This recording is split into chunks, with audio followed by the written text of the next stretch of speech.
नमस्कार, आप सुन रहे हैं सुरता साहित्य की धरोहर। आज हम आपके सामने रख रहे हैं श्रीमती तुलसी तिवारी की तीव्र और जटिल कहानी राख के नीचे। यह कहानी एक ऐसे घर की है जहां सपने और वास्तविकता के बीच की रेखाएं मिट चुकी हैं, जहां एक लड़की मिति की जिंदगी में बचपन का आंगन, माँ का प्यार और सादगी एक झटके में राख बनकर उड़ चुके हैं। वह सपना जिसमें चंदन उसे फूलों पर चलाता है, कितनी जल्दी टूटकर कड़वी सच्चाई में बदल जाता है।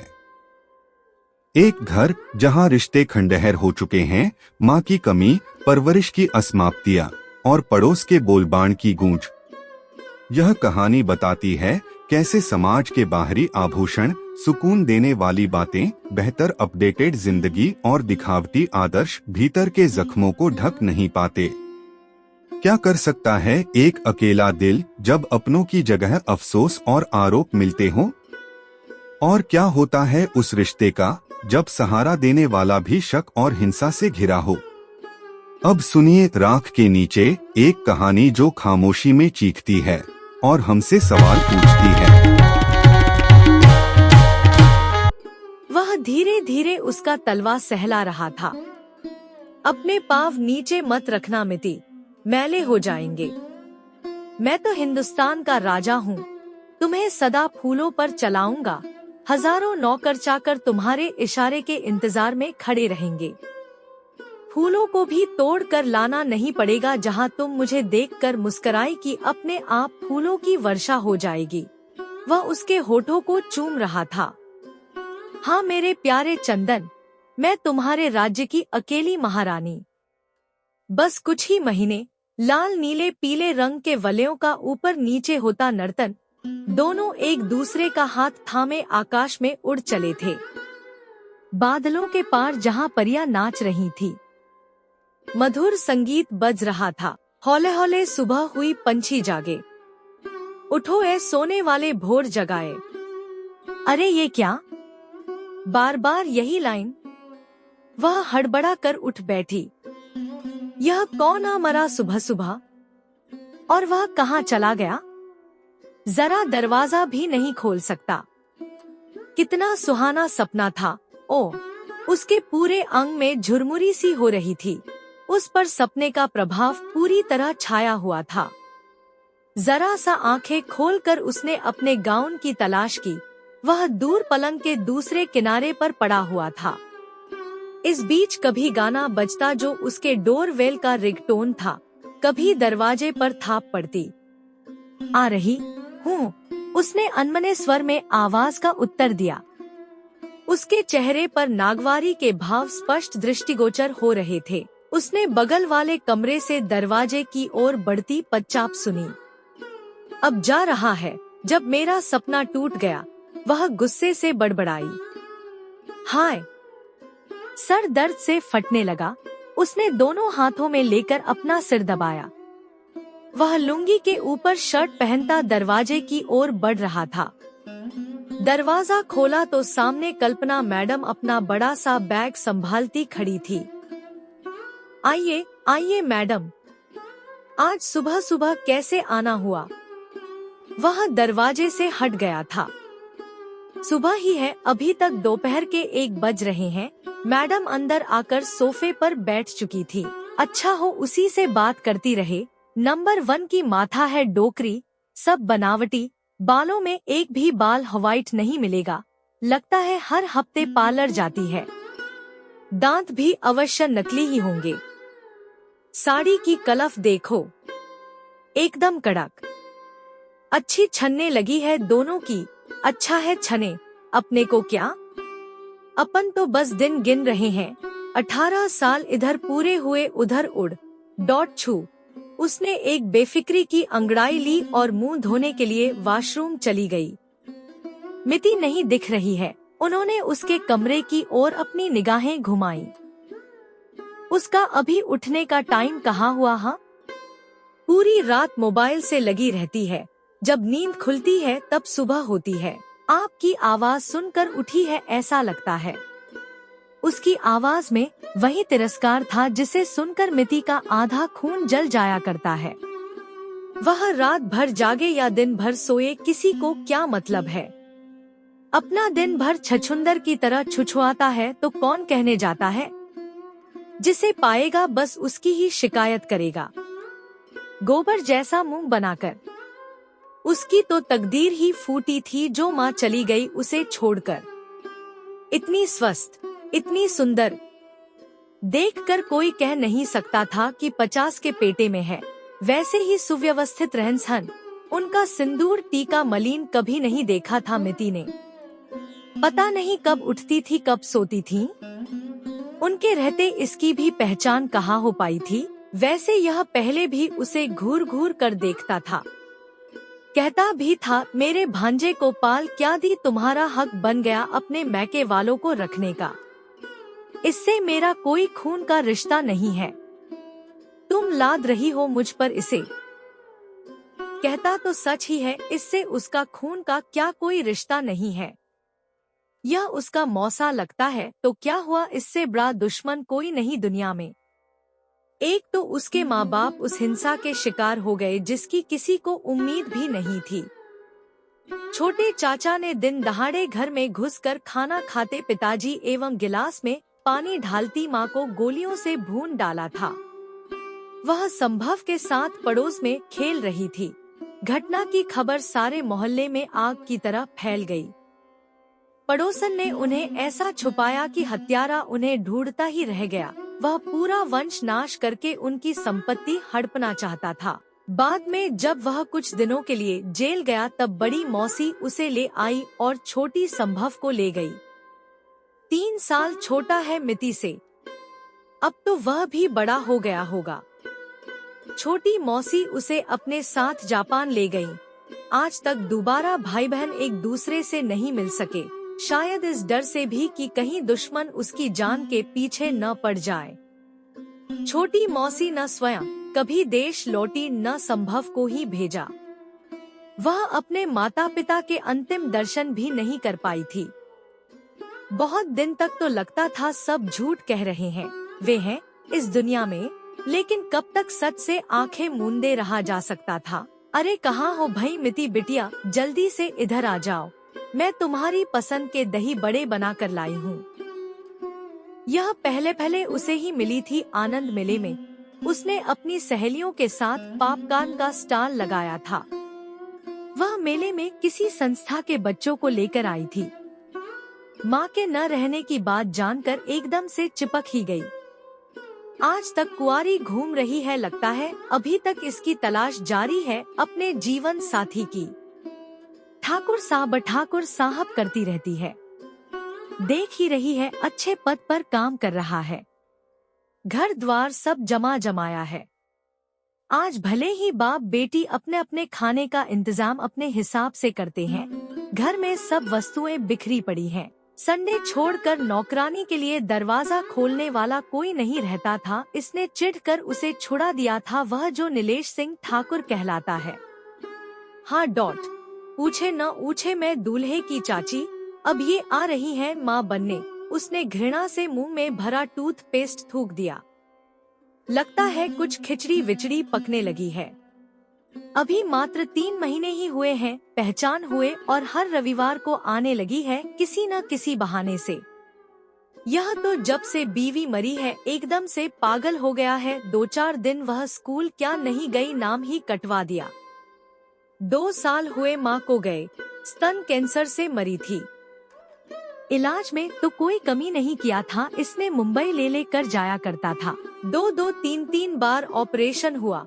बड़े कष्ट से मुक्ति मिली थी उन्हें जीवन से। वह अपने दुख में ऐसा डूबा कि भूल ही गया मिति को। यूँ कहे तो उसने उसे अपनी जिम्मेदारी समझा ही कब था। बस पल रही थी कुत्ते बिल्ली की तरह। माँ ही पेरेंट्स मीटिंग में जाती, रिपोर्ट कार्ड साइन करती, ट्यूशन छोड़ने जाती, स्कूल के लिए तैयार करती। यह तो अक्सर लड़ा करता था, मेरे भांजे ने तेरे ही कारण घर छोड़ा है। तू यदि उसे माँ का प्यार देती तो क्या कारण था कि शादी होते ही एकदम बेगाना हो गया। वह रोती थी, बस मेरी यही गलती है कि मैंने बाज होने के बाद भी माँ बनने की कोशिश की। अपनी ननद के बेटे को माँ बनकर पाला। जब वह बीमारी से हार गई, मनस के पापा अपने को संभाल नहीं सके। 2 माह बाद ही मनस को अकेला छोड़ गए, तब मैंने उसे गले से लगा कर पाला। अब जब मेरी बहन के साथ इतना बुरा घट गया, तो क्या उसके बच्चों को सहारा देना हमारा मानवीय कर्तव्य नहीं है? हमारा मन भी लगा रहता है। अरे मिति बेटी कितनी देर लगाती फ्रेश होने में, वह आवाज दे रही थी। आप लोग लीजिए ना आंटी, मैं आ रही हूँ। उसकी नजर चाय के बर्तन पर पड़ी। न जाने कब से गंदा जमा पड़ा था। अपने रहो तो धो धा कर बना लेते हैं, अब ये देखेगी तो अच्छा नहीं लगेगा। लोगों को न जाने कितना शौक होता दूसरों के जीवन में झांकने का। कैसे मांगजू, माँ ने तो कभी कुछ करने ही नहीं दिया। बीमार रहती थी फिर भी उसे खेलने कूदने पढ़ने लिखने का बराबर अवसर दिया करती थी। तू पढ़ लिख ले, जो कुछ सीखना हो सीख ले, घर के काम तो जीवन भर करने हैं, वो सब तो मैं तुझे 1 महीने में सिखा दूंगी। चली गई माँ। अब तो उसकी मिति के समान बुरा कोई रह ही नहीं गया संसार में। उसकी आंखें भर आईं अपने पुराने दिन याद करके। अरे तुम चाय के बर्तन मांज लाई। वह किचन तक आ गई थी। उसके हाथ में पेपर प्लेट थी जिसमें उसने दही बड़े रखे हुए थी। पेपर प्लेट वह अपने साथ ही लेकर आई थी। पहली बार नहीं आई थी इस घर में। ठीक है न आंटी, आप बैठिए न।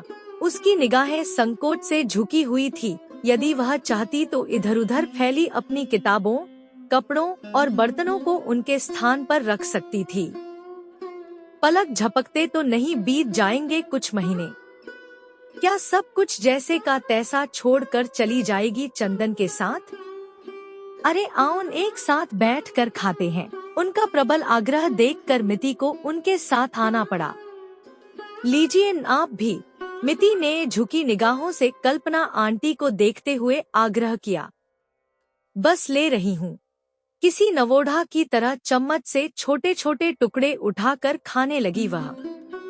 बहुत अच्छे बने हैं, आपने बड़ी मेहनत की।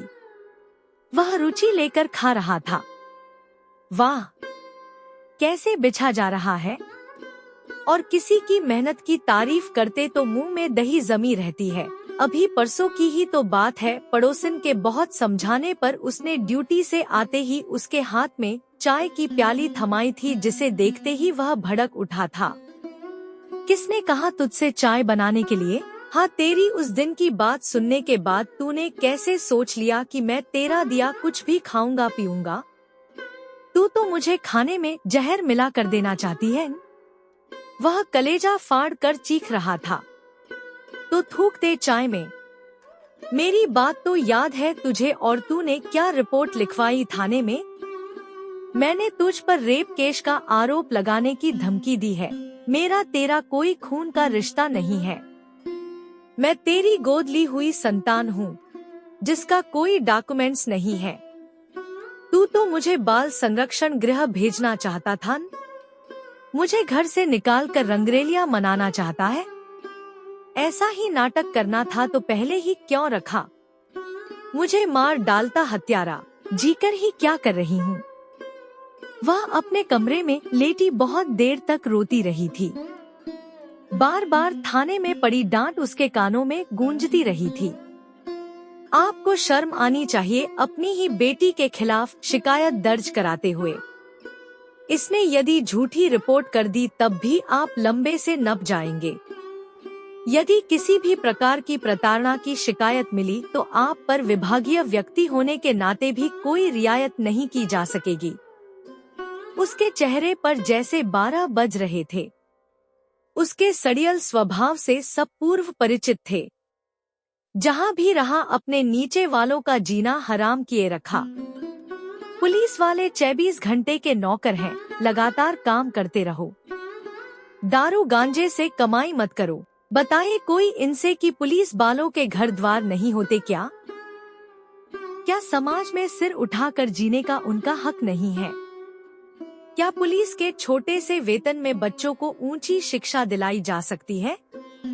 यह तो साफ साजिश है सिपाही का बेटा सिपाही और अफसर का बेटा अफसर बनाने की।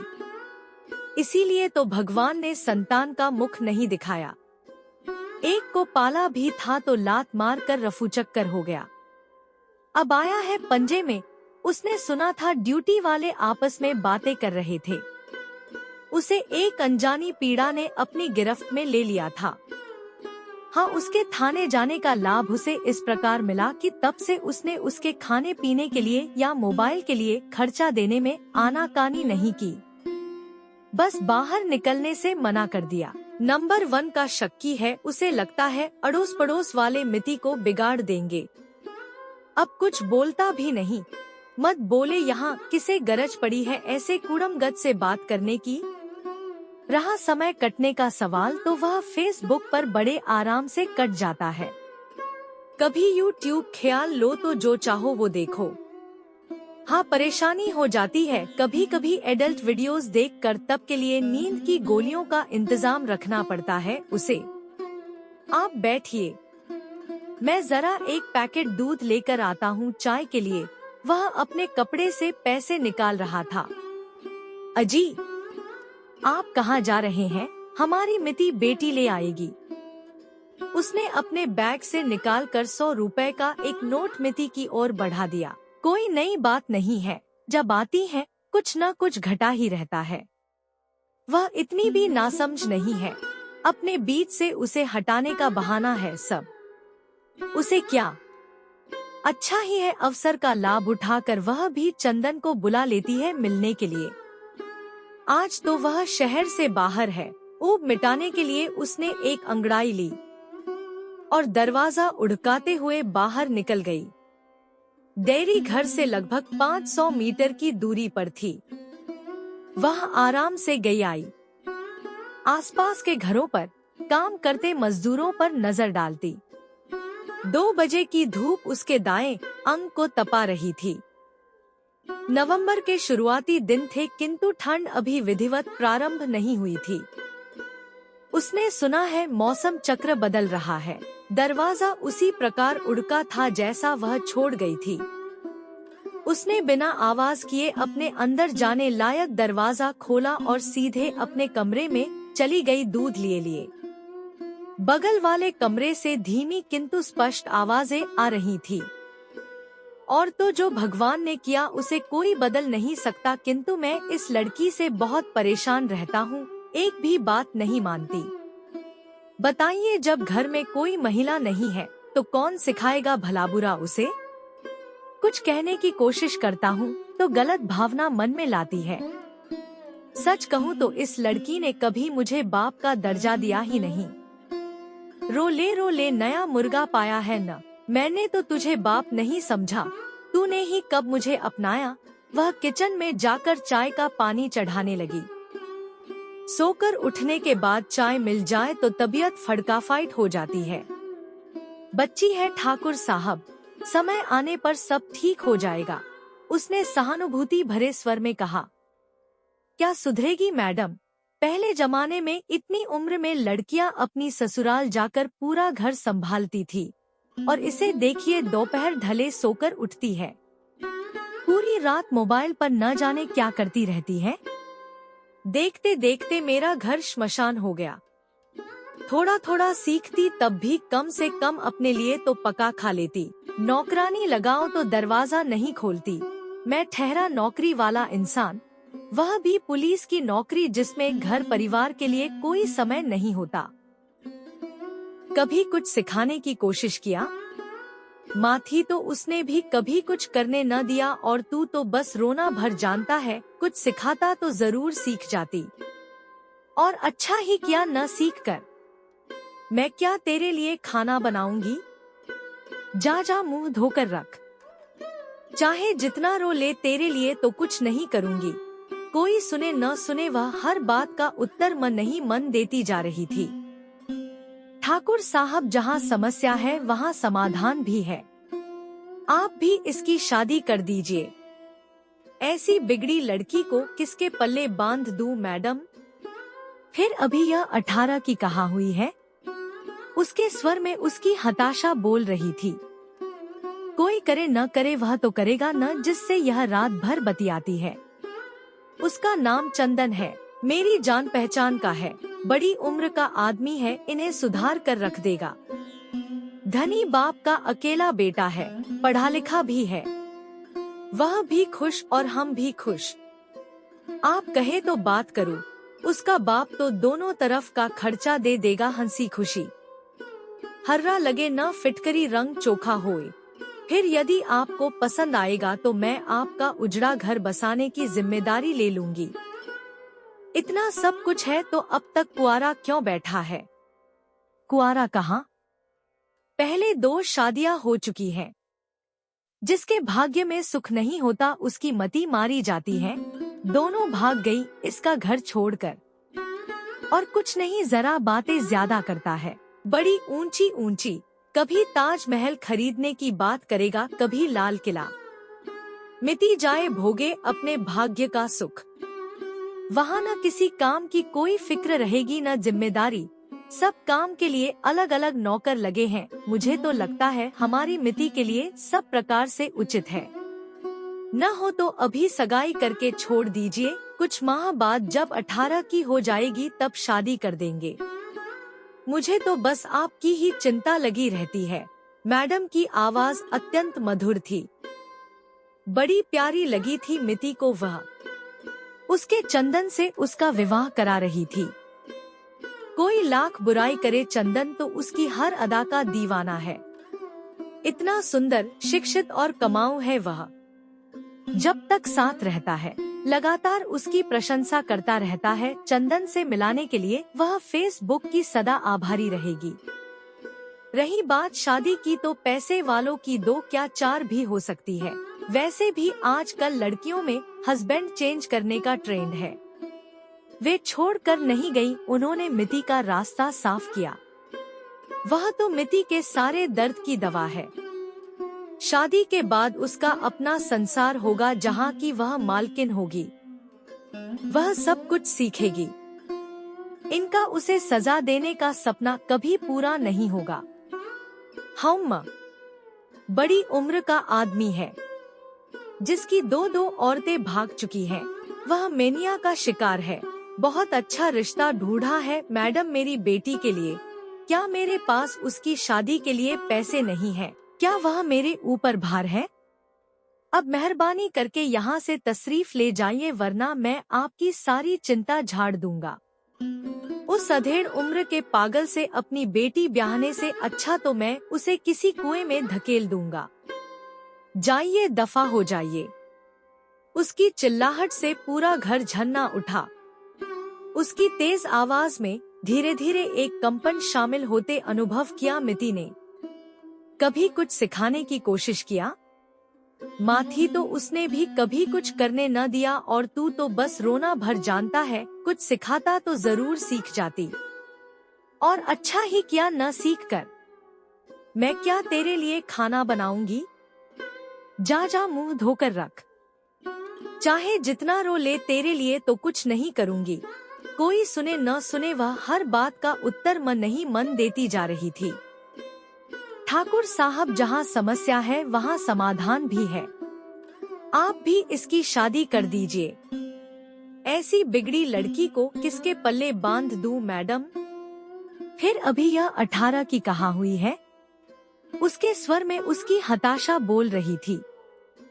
कोई करे न करे वह तो करेगा न, जिससे यह रात भर बतियाती है।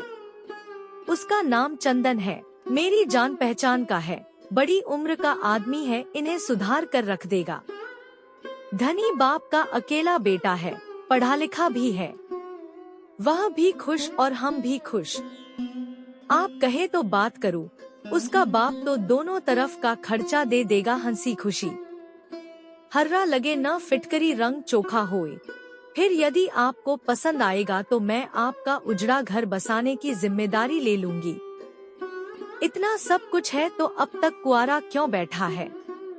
कुआरा कहाँ? पहले 2 शादियां हो चुकी हैं। जिसके भाग्य में सुख नहीं होता उसकी मति मारी जाती है। दोनों भाग गई इसका घर छोड़कर। और कुछ नहीं, जरा बातें ज्यादा करता है, बड़ी ऊंची ऊंची। कभी ताजमहल खरीदने की बात करेगा, कभी लाल किला। मिति जाए भोगे अपने भाग्य का सुख। वहाँ न किसी काम की कोई फिक्र रहेगी, न जिम्मेदारी। सब काम के लिए अलग अलग नौकर लगे हैं। मुझे तो लगता है हमारी मिति के लिए सब प्रकार से उचित है। न हो तो अभी सगाई करके छोड़ दीजिए, कुछ माह बाद जब 18 की हो जाएगी तब शादी कर देंगे। मुझे तो बस आपकी ही चिंता लगी रहती है।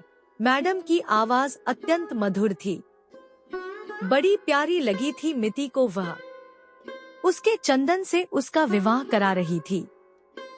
कोई लाख बुराई करे, चंदन तो उसकी हर अदा का दीवाना है। इतना सुंदर, शिक्षित और कमाऊ है वह। जब तक साथ रहता है लगातार उसकी प्रशंसा करता रहता है। चंदन से मिलाने के लिए वह फेसबुक की सदा आभारी रहेगी। रही बात शादी की, तो पैसे वालों की 2 क्या 4 भी हो सकती है। वैसे भी आजकल लड़कियों में हस्बैंड चेंज करने का ट्रेंड है। वे छोड़कर नहीं गई, उन्होंने मिति का रास्ता साफ किया। वह तो मिति के सारे दर्द की दवा है। शादी के बाद उसका अपना संसार होगा, जहाँ की वह मालकिन होगी। वह सब कुछ सीखेगी। इनका उसे सजा देने का सपना कभी पूरा नहीं होगा।